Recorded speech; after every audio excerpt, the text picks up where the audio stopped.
اخر صاحب لکه څنګه چې دوستانو اشاره وکړه تاسو مو اشاره وکړه اصلي خبره د امریکا شتون د امریکا د پوځي اډو شتون دلته یو دوه کاله مخکې د پوځي اډو بحث خبره و تاسو بحث کې تشخیص ورو تاسو ویل چې طالبان به بل اخر پوځي اډې مني د امریکا حضور باندې په ترتیب باندې مني او د پوځي اډې ومني نو وسم د ډاکټر صاحب اشرف غنی پیشنهاد چې ده الته ویل دي چې نړیوال ټولنې شتون دلته مشارکت تاسو ویل چې کېدای شي د تعبیرونو دغه د پوځي اډو دغه څه فکر کوي دا سوال څه کوم چې د وی خانه بمباري زیات شوې دي طالبانو باندې وژنې زیات شوې دي فشار زیات شوی دی او د بل خانه داعش ورو تقوی کیږي د نن په غزي کې چې طالبانو مراکز دي اغیزي کې داعش تقوی کیږي نو یو رقم مجبوری کې نه طالبان چې رښتیا هم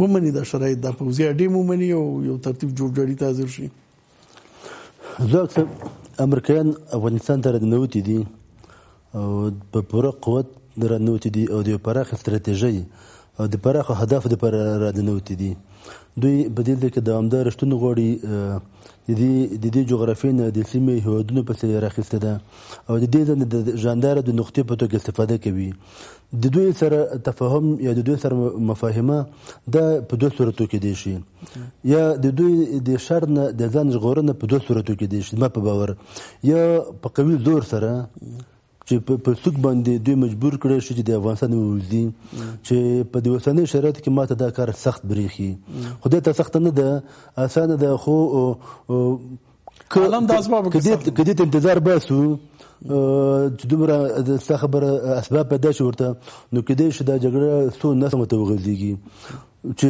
دفتي د دوړو خو په جنگ کې ماته موازنه ښکاري جنگ د دوړو قطبونو ترمنځ موازنه د متوازن جګړه وګړيږي یا به زور دویم اړخ ده چې د مذاکرات د میز په سر باندې باندې چا سره کینی یو څه غوړ څه ورکوي ورته نو چې امریکایانو ته څه ورکوي په هغه وخت چې موږ ته په بحث کړو شاید د دماغ ورته چې امریکایانو په دې ځکه اډو باندې ټینګار کوي نو ما به دا خبره کړې چې امریکایي طالبان خو په زور ماتوي نشي که انتظار کوي وګړي بیا اخر دوی مجبور دي چې امریکایان تصور کړي چې د په دې خطر باندې د جرګو د مارکو یو ترتیب د یو څه ورکوي یو څه طبیعي ده چې د دوړو قناعت پی راشي اوسم د اشرف غنی په خبره کې ورکړو خبره خلاصه ده کنه د اجازه راکړه د اشرف غنی په خبره کې مقدس هم دغه ټکه مزمر پاتې شوی وي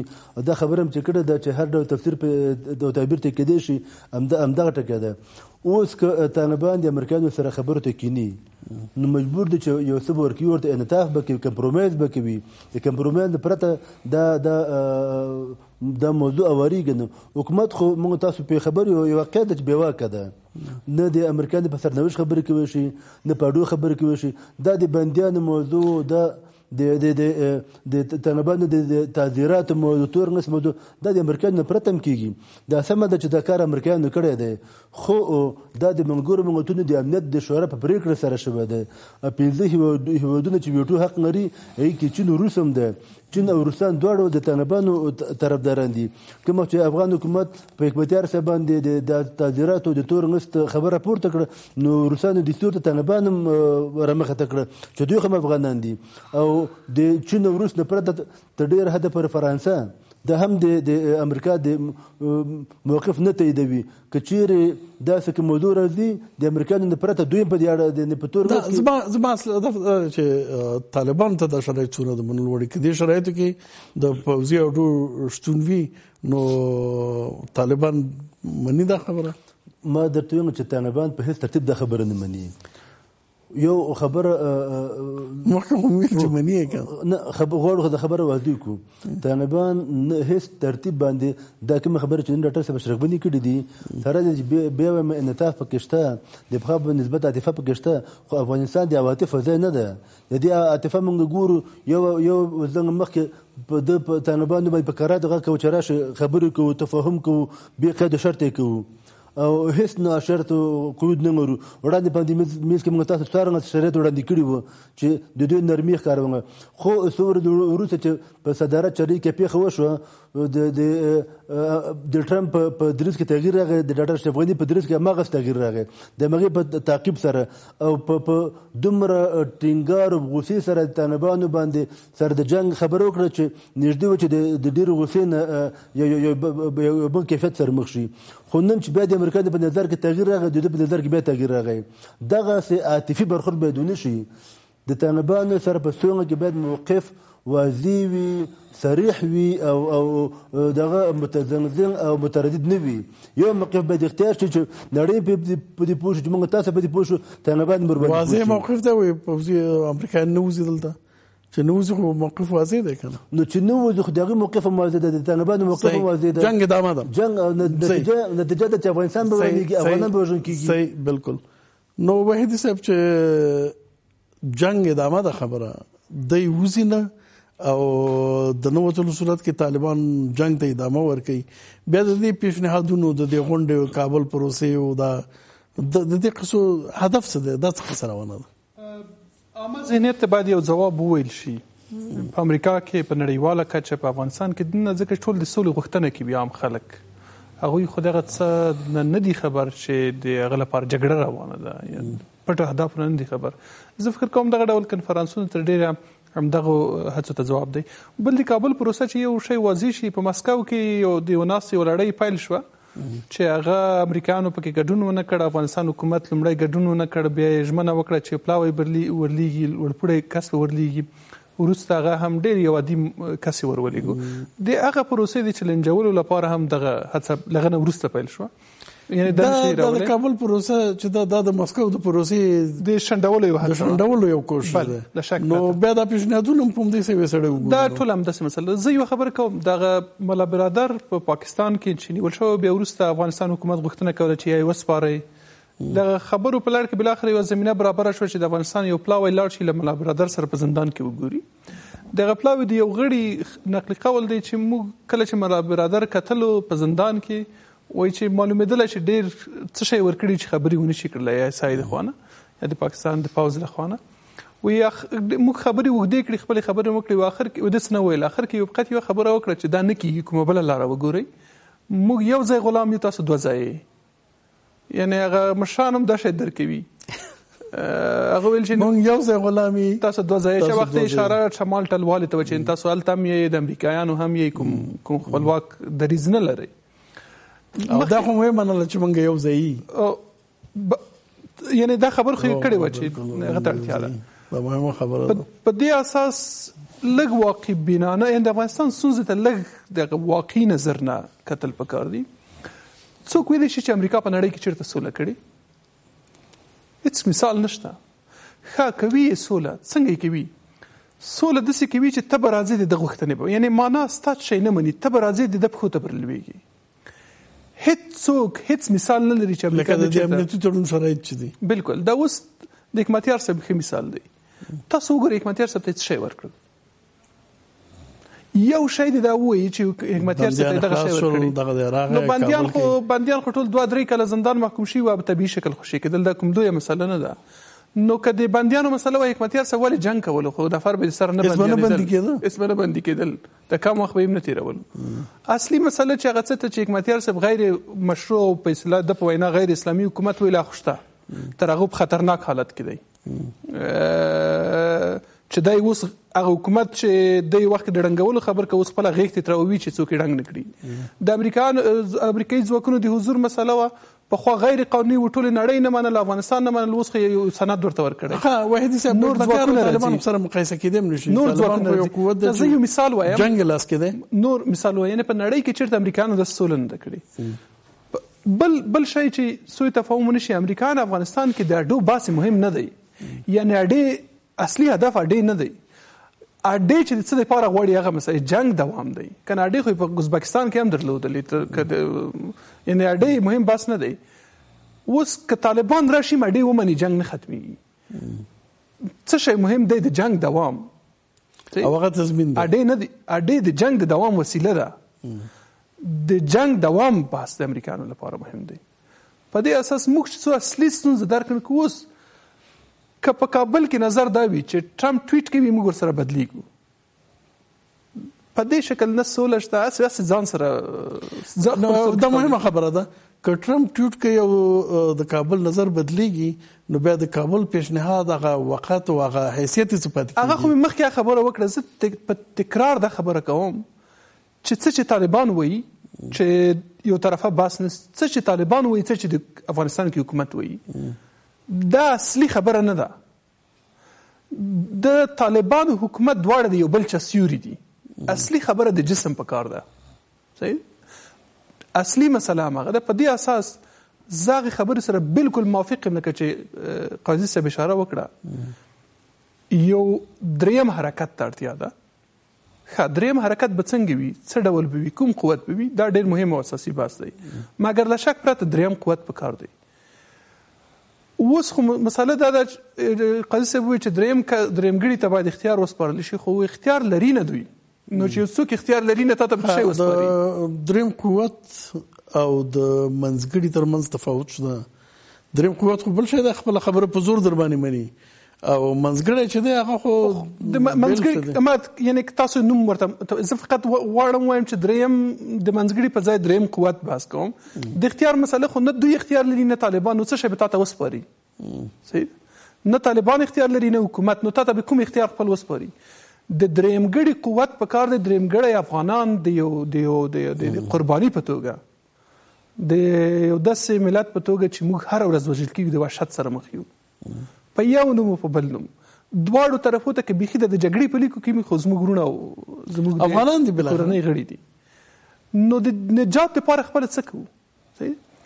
دا په دې دریځ نه کې چې طالبان لري دا په دې دریځ نه کې چې اشرف غني لري دا په افغاني غرور کې چې په تاریخ کې پروت دی دا په زموږ په ارزښتونو کې چې زموږ په دیني متونو کې پروت دی دا په دې نه کې چې ټرمپ څه وایي تب څه وایي دا په دې نه کې چې عیسی صدر ته وایي ته همغسې کوي دا په یو افغاني اسلامي غیرت او جذبه باندې کېږي چې ودرېږي رښتیا د افغانانو ارزښت درته مهم وي اسلام درته مهم وي افغانیت درته مهم وي د دې خاورې د وګړي وینه درته ارزښت ولري. اسلام آباد او واشنګټن نه تر څو ځان خلاص نه کو مشکل هم دا دی تر څو چې موږ اساسي بحث سره نشو او دا یو قوي دریځ نه دا بحث ونه شي. البته د سیمې هیوادونه هم تمایل لري چینایان په هیڅ صورت د جګړې طرفدار نه دي افغانستان کې یعنی ملاتړ شته. روسان په دوه حالت کې یو طرف ته غواړي د امریکایانو د ماتې خیال به سر ته ورځي مګر ویره هم ډیره د لدایش نه په دې خاطر یو سیمایي ظرفیت هم شته د فشار لپاره مګر یو کورنۍ قوت په کار دی چې بیا د سیمایي او نړیوال دا جذب کړي شي د فشار په توګه په امریکایانو وکارول شي بلاخره افغانستان خوندي کړي. لدې پرته زه تاسو ته اوس د ځینې خبر دي رسنیو ته نه دي راوتلي اوس پاکستان ژمنه کړې چې 15 نفر به راولي خبرو ته په دې کې ډېر مهم طالبان نشته خو طالبان شته پکې په دویمه مرحله کې بیا وایي چې طالبان اصلي مشران به راځي څو چې دریمه مرحله چې هغه اساسي تصمیم نیول کېږي یو دوه کاله به تیر وي د داعش پروژه به مخامخ کې تللی وي پاکستان به هم ډېر کارونه کړي بیا به طالبان انکار کوي جنگ به دوام کوي. نو دا ټول لوبه فقط دغه لپاره روانه ده چې فیصله وخت ترلاسه شي اصلي هدف چې دی مثلا داعش پروژه په خپل ته ورسیږي تر هغه پورې پاکستان باندې فشار کم شي.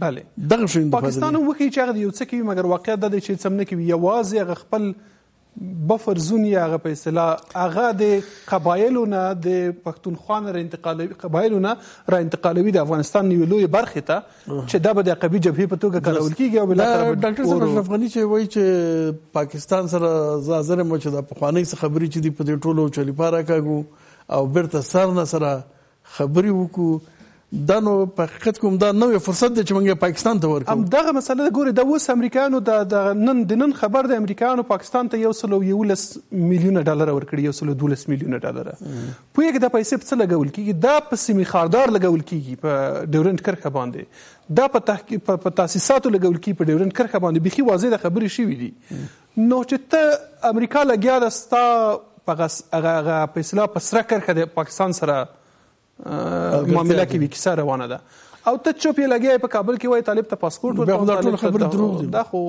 لوبه ده په دې خاطر یو صحیح دریځ په کار دی چې متاسفانه نشته یو دریم قوت په کار دی نه طالب نه حکومت بله ملت باید تصمیم ونیسي، یو دریم قوت باید رامنځته شي او هغه منځګړی نه بلکې یو قوت وي چې کېدای شي د منځګړي رول هم ولوبوي. زه ګورئ دا خبره په ټینګار کوم، معنی دا نه ده چې اشرف غني چې څه کوي د حکومت دا څه کوي. په دې حکومت کې خو ټول افغانان دي که نه، نو معنی خو دا نه ده چې هر څوک حکومت همداسې طالبانو کې هم بحث دی چې کله ته طالب نوم اخلي، معنی دا نه ده چې هر طالب یعنې خاین، هر طالب یعنې د عیسی والا. خو صحیح دی څو خرڅ شوي شته په سر کې لکه دې خواته چې شته، مګر دې خواته خو ټول افغانانو کتله ده دلته غواړي سوله وي، امن وي، اولادونه یې ښوونځي ته لاړ شي، ژوند ولري، پرمختللی افغانستان وویني.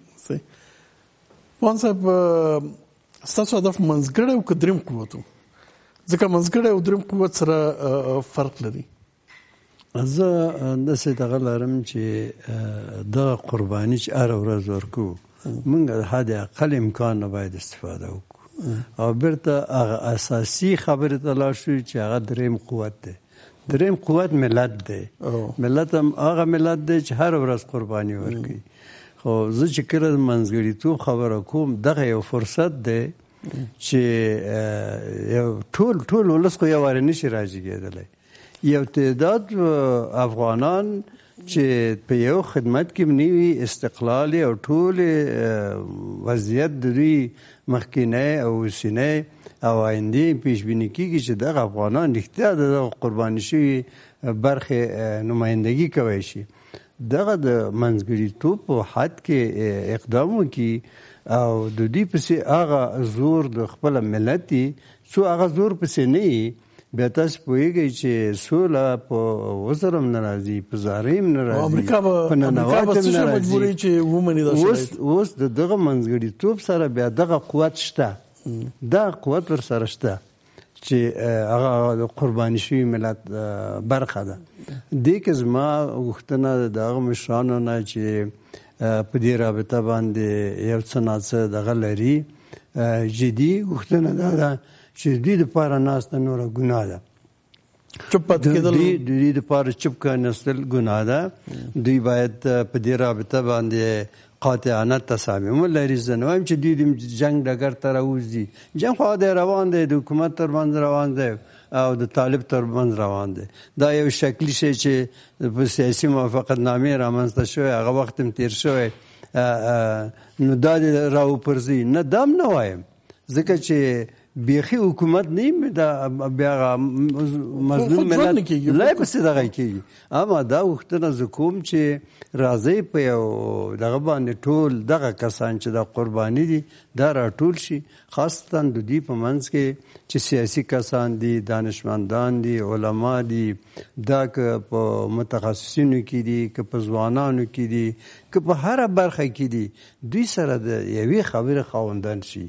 دوی یو تصمیم دا به اوس عرض کوم کېږي به څنګه او دا به مشروعیت څنګه اخلي چې د ملت استازیتوب دا خو ډېره غټ نوم دی، غټه خبره ده که نه. دغه مشروعیت به د کم مرجع نه اخلي، څه رقم د میکانیزم لاره به څنګه لري؟ موږ او تاسې څو اسناد لرو چې په دې اسنادو باید یو باندې استناد وکړو او یې نشي کولای. یا به په تاریخ باندې استناد کو، یا به په شریعت باندې استناد کو، یا به په قانون باندې استناد کو. یو شی خو باید ولرو، بې معیاره خو نه کېږي، بې مستنده خو نه کېږي. که تاریخ طرف ځیم موږ مستند لرو، که د قانون او حقوقو طرف ته ځیم موږ مستند لرو، که د شریعت طرف ته ځیم موږ مستند لرو. د دغه مستنداتو په اساس باندې موږ کولی شو چې دغه ځواک دپاره د یو مشروعیت ترلاسه کړو او دغه مشروعیت دوی ته دغه حق ورکوي چې د ملت د دفاع دپاره، د ځان د دفاع دپاره. اوس سوله د زما ملکیت دی، ستا ملکیت دی، د وحیدي صاحب ملکیت دی، د قایص صاحب د ټولو ملکیت دی. وخت هم چې ملکیت دی دا حق لرو چې د خپل ملکیت نه دفاع وکړو که نه. چې حق لرو دفاع وکړو نو معنا دا دی چې اوس به یو اصل ته مراجعه کړو، د هغه اصل نه به استفاده کړو چې په واضح ټکو درته ووایم کومه اواز چې کرزي صاحب پورته کړی دی د لوی عنعنوي جرګې په نامه باندې، دغه مستنداتو کې ټولو کې ځای لري، تاریخي ځای لري. تاسې اوس راشئ د احمدشاه بابا په وخت کې چې کومه جرګه وشوه، آیا هغه حکومت رامنځته کړه؟ خپل مشران راټول شو. آیا بیا مشرانو تصمیم ونیو که یو نفر که صابر شاه کابلي تصمیم ونیو هغه ځان سره فکر وکړ چې خو په دې مشرانو کې هر یو د ځان دپاره غوښتنه درلوده مګر احمد خان نه درلوده. راځه د احمد خان اوس د ټولو نه وړ دی دغه دپاره په هغه باندې لاس کېښود. تاسې وګورئ چې اوس په تاریخ کې ځای پاتې دی. زه دا خبره په ډاګه کوم که واحدي صاحب مې خواته ده، قاضي صاحب دی، دا نور دي، ټول دي، ټولو ستونزو سره یو ډېر لوی نعمت تاریخ موږ ته په لاس راکړی چې هغه په دغه اینو په دې خاورو کې پروت دی. هغه د افغانستان زرینه صفحه ده.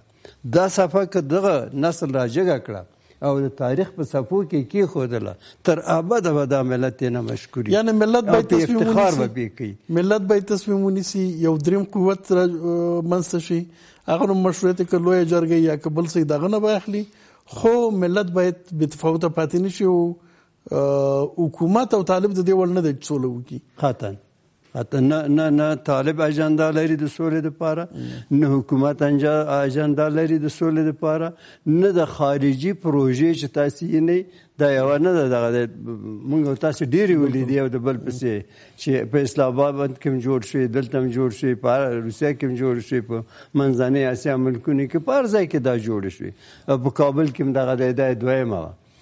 ما ته د دې نتیجه غیر دی چې وخت ضایع کوي او وخت زموږ نه چی وړي، وخت زموږ کورونه ورانې کوي. نه ورانې څوک دې نه انکار کوی شي، وخت زموږ زلمیان رانه اخلي، څوک دې نه انکار کوی شي، وخت زموږ اقتصاد اخلي، زموږ صحت اخلي، موږ په محتاج ترین انسانانو تبدیلي او ورځ په ورځ خارجي مداخلې دې حد ته رارسېږي چې تاسو اوس پوهېږئ چې دغه ټول ملکونه نظامی تحرکات لري په افغانستان کې، که برقدرتونه دي، که د منطقې ملکونه دي، که همسایه ملکونه دي، نو د دوی په منځ کې که تصادم راځي. زه د یوه خبره کوم چې د جنګ نه په دې کې شک نشته چې ټول وسیریږي، دې دپاره د سولې خبرې کوي. که په جنګ خپل مفاد هم لیده نن د جنګ نه یریږي، ځکه مقابل دنه باید موږ هم استفاده وکړو. د دغه حالت نه باید موږ حد اعظم استفاده وکړو. ډېره زیاته مننه. کورم ودان سلامت سي. اشرفني غږ وکړه او د دې غږ وړاندې مې ورته ویل چې د نور غږونو سره تفاوت ده. اوس حکومت طالبان هم باید د غږ امتحان کړي. د وړاندې چې وحدي صاحب اشاره وکړه عامه ذهنیت خو څومره غواړي. د یو پکړه درازه طالبان هم باید په یاد یو قطعنامې په صورت کې په هر رقم چې کېږي دا د حکومت دغه خبرې او دغه شعور د چور کړي دي، دا به امتحان کړي ورته چې حکومت څومره واقعا توانایي لري. هغوی نه باید پوښتنې وشي، هغوی به تر پوښتنې وکړي د حکومت نه چې د امریکا په اړه د 3 راته وایي، د اډو په اړه د 3 راته وایي، یعنی طالبان به د حکومت امتحان کړي. صحیح ده، ډېره مننه. او زه خلکو په دې تمه دي چې حکومت امتحانوي که نه امتحانوي، ټوپک د کې دي او سولې ته د خلک راشي. حکومت نیت ښه لري او که بد لري، که مقابل لوري سوله غواړي او سولې ته راشي نو دا په خپل هر څه وضع کوي. ډېره زیاته مننه. کورم ودان خدای دې تاسو نه مننه. درست پورې موږ سره وئ، راتلونکي بحث پورې خدای سپارم. الله مو مل شه.